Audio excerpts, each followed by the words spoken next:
Le conte Chaud et doux des Chauds-doudous de Claude Steiner, illustré par Pef, Inter-Édition. Il était une fois, dans des temps très anciens, des gens qui vivaient très heureux. Ils s'appelaient Timothée et Marguerite et avaient 2 enfants, Charlotte et Valentin. Ils étaient très heureux et avaient beaucoup d'amis. Pour comprendre à quel point ils étaient heureux, il faut savoir comment on vivait à cette époque-là. Chaque enfant à sa naissance recevait un sac plein de chauds-doudous. Je ne peux pas dire combien il y en avait dans ce sac, car on ne pouvait pas les compter. Ils étaient inépuisables. Lorsqu'une personne mettait la main dans son sac, elle trouvait toujours un chaud-doudou. Les chauds-doudous étaient très appréciés. Chaque fois que quelqu'un en recevait un, il se sentait chaud et doux de partout. Ceux qui n'en avaient pas régulièrement finissaient par attraper mal au dos, puis ils se ratatinaient, parfois même ils en mouraient. En ce temps-là, c'était très facile de se procurer des chauds-doudous. Lorsque quelqu'un en avait envie, il s'approchait de toi et te demandait « Je voudrais un chaud-doudou ». Tu plongeais alors la main dans ton sac pour en sortir un chaud-doudou de la taille d'une main de petite fille. Dès que le chaud-doudou voyait le jour, il commençait à sourire et à s'épanouir en un grand et moelleux chaud-doudou. Tu le posais alors sur l'épaule, la tête ou les genoux, et il se pelotonnait câlineusement contre la peau en donnant des sensations chaleureuses et très agréables dans tout le corps. Les gens n'arrêtaient pas d'échanger des chauds-doudous, et comme ils étaient gratuits, on pouvait en avoir autant que l'on en voulait.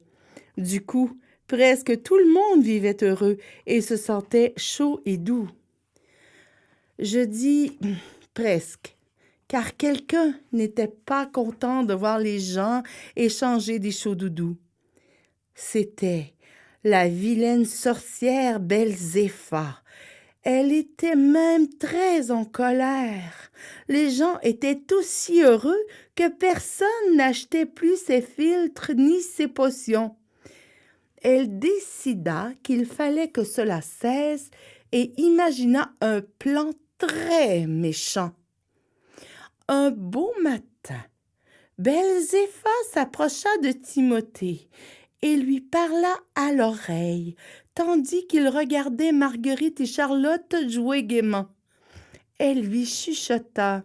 « Vois-tu tous les chauds-doudous que Marguerite donne à Charlotte?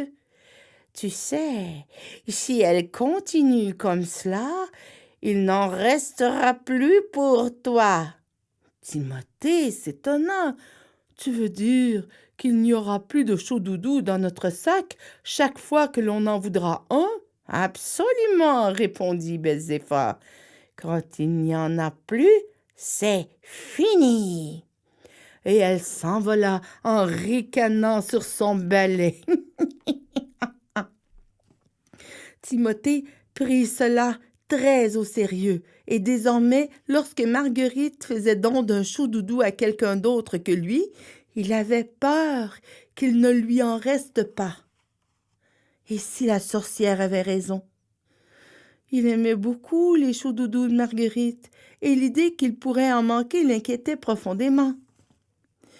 Il le mettait même en colère. Il se mit à surveiller pour ne pas qu'elle gaspille les chauds-doudous en distribuant trop aux enfants ou à n'importe qui. Puis il se plaignit chaque fois que Marguerite donnait un chaud-doudou à quelqu'un d'autre que lui. Comme Marguerite l'aimait beaucoup, elle cessa d'offrir des chauds-doudous aux autres et les garda pour lui tout seul. Les enfants voyaient tout cela et ils pensaient que ce n'était vraiment pas bien de refuser des chauds-doudous à ceux qui vous en demandent et en avaient envie. Mais eux aussi commencèrent à faire très attention à leurs chauds-doudous. Ils surveillaient leurs parents attentivement et quand ils trouvaient qu'ils donnaient trop de chauds-doudous aux autres, ils s'en plaignaient. Ils étaient inquiets à l'idée que leurs parents gaspillent les chauds-doudous. La vie avait bien changé. Le plan diabolique de la sorcière marchait. Ils avaient beau trouver des chauds-doudous à chaque fois qu'ils plongeaient la main dans leur sac, ils le faisaient de moins en moins et devenaient chaque jour plus avares. Bientôt, tout le monde remarqua le manque de chauds-doudous et tout le monde se sentit moins chaud et doux. Les gens s'arrêtèrent de sourire, d'être gentils, certains commencèrent à se ratassiner, parfois même, ils mouraient du manque de chauds-doudous. Ils allaient de plus en plus souvent acheter des filtres et des potions à la sorcière. Ils savaient que cela ne servait à rien, mais ils n'avaient pas trouvé autre chose. La situation devint de plus en plus grave. Pourtant, la vilaine Belzéphane ne voulait pas que les gens meurent. Une fois morts, ils ne pouvaient plus rien lui acheter.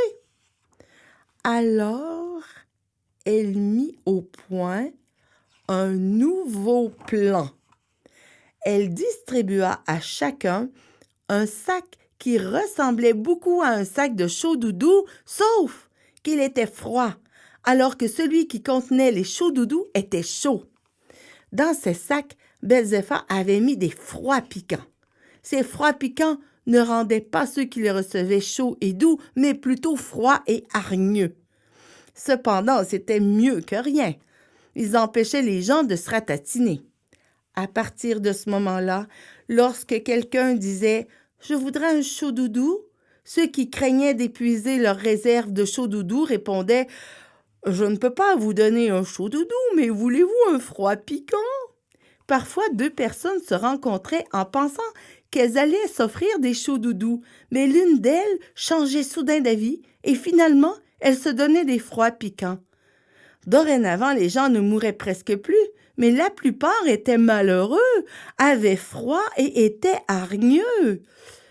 La vie devint encore plus difficile. Les chauds-doudous qui au début étaient disponibles comme l'air que l'on respire, devinrent de plus en plus rares. Les gens auraient fait n'importe quoi pour en obtenir. Avant l'arrivée de la sorcière, ils se réunissaient souvent par petits groupes pour échanger des chauds-doudous, se faire plaisir sans compter, sans se soucier de qui offrait ou recevait le plus de chauds-doudous. Depuis le plan de Belzéphane, ils restaient par deux et gardaient les chauds-doudous l'un pour l'autre. Quand ils se trompaient en offrant un chaud-doudou à une autre personne, ils se sentaient coupables, sachant que le partenaire souffrirait du manque. Ceux qui ne trouvaient personne pour leur faire don de chauds-doudous étaient obligés de les acheter et devaient travailler de longues heures pour les gagner.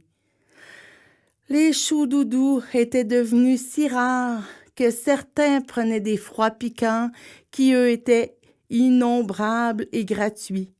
Ils les recouvraient de plumes un peu plus douces pour cacher les piquants et les faisaient passer pour des chauds-doudous. Mais ces faux chauds-doudous compliquaient la situation. Par exemple, quand deux personnes se rencontraient et échangeaient des faux chauds-doudous, elles s'attendaient à ressentir une douce chaleur et s'en réjouissaient à l'avance, et au lieu de cela, elles se sentaient très mal. Comme elles croyaient s'être donné de vrais chauds-doudous, plus personne n'y comprenait rien.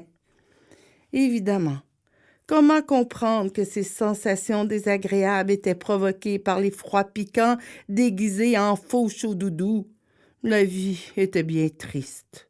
Timothée se souvenait que tout avait commencé quand Belzéphane leur avait fait croire qu'un jour, où ils ne s'y attendraient pas, ils trouveraient leur sac de chauds-doudous désespérément vide.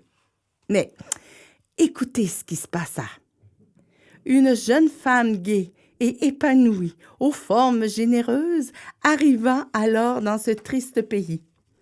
Elle semblait ne jamais avoir entendu parler de la méchante sorcière et distribuait des chauds-doudous en abondance sans crainte d'en manquer. Elle en offrait gratuitement, même sans qu'on lui en demande. Les gens l'appelèrent Julie Doudou, mais certains la désapprouvèrent parce qu'elle apprenait aux enfants à donner des chauds-doudous sans avoir peur d'en manquer. Les enfants l'aimaient beaucoup parce qu'ils se sentaient bien avec elle. eux aussi se mirent à distribuer de nouveau des chauds doudous comme ils en avaient envie. Les grandes personnes étaient inquiètes et décidèrent de passer une loi pour protéger les enfants et les empêcher de gaspiller leurs chauds doudous. Cette loi disait qu'il était défendu de distribuer des chauds doudous à tort et à travers. Désormais, il faudrait un permis pour donner des chauds doudous. Malgré cette loi, beaucoup d'enfants continuèrent à échanger des chauds doudous chaque fois qu'ils en avaient envie et qu'on leur en demandait. Et comme il y avait beaucoup d'enfants, presque autant que de grandes personnes, il semblait que les enfants allaient gagner. À présent, on ne sait pas encore comment ça va finir. Est-ce que les grandes personnes, avec leurs lois, vont arrêter l'insouciance des enfants? Vont-elles se décider à suivre l'exemple de la jeune femme et des enfants et prendre le risque en supposant qu'il y aura toujours autant de chauds doudous que l'on voudra? Se souviendront-elles des jours heureux que leurs enfants veulent retrouver, du temps où les chauds doudous existaient en abondance, parce qu'on les donnait sans compter